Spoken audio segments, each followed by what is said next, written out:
Ostaće meni ova šipka u ruci.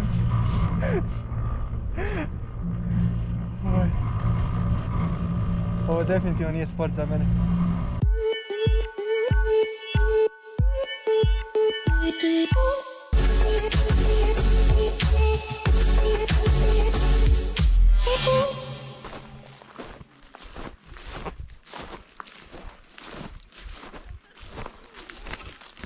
Dobro jutro svima. Danas se penjemo na najviši vrh Bjelašice. Iako ga mnogi zovu opservatorij, on se službeno zove vrh Bjelašica. Smatra se da je Bjelašica dobila ime po bijelom kamenu koji je vidljiv na njenim vrhovima ili po snijegu koji se zadržava obično do svibnja, a često i duži. Mi krećemo iz Babinog Dola u kojem su 84. za potrebe olimpijskih igara izgrađeni brojni sportski i turistički objekti koji se i dan danas djelomično koristi.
Stigli smo na najviši vrh Bjelašice.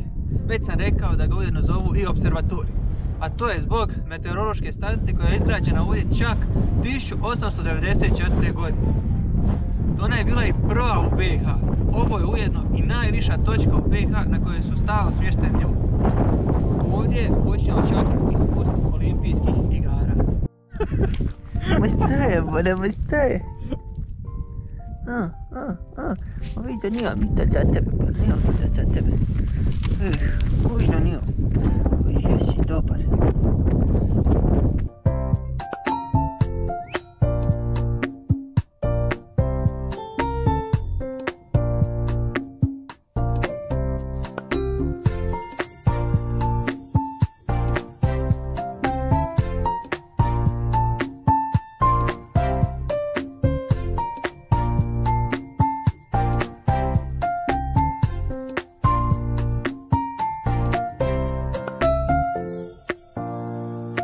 Poljećemo!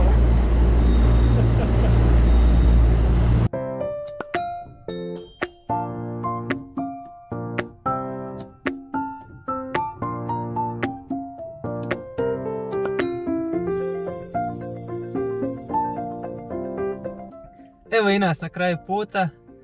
Staza nije označena, malo teže ćete se snaći, ali nećete se izgubiti. Šetnja jest malo naporna, ali vjerujem da će se isplatiti i da ćete uživati u pogledu s vrha. Ovo je bila Bjelašnica, a mi se vidimo sljedeći put.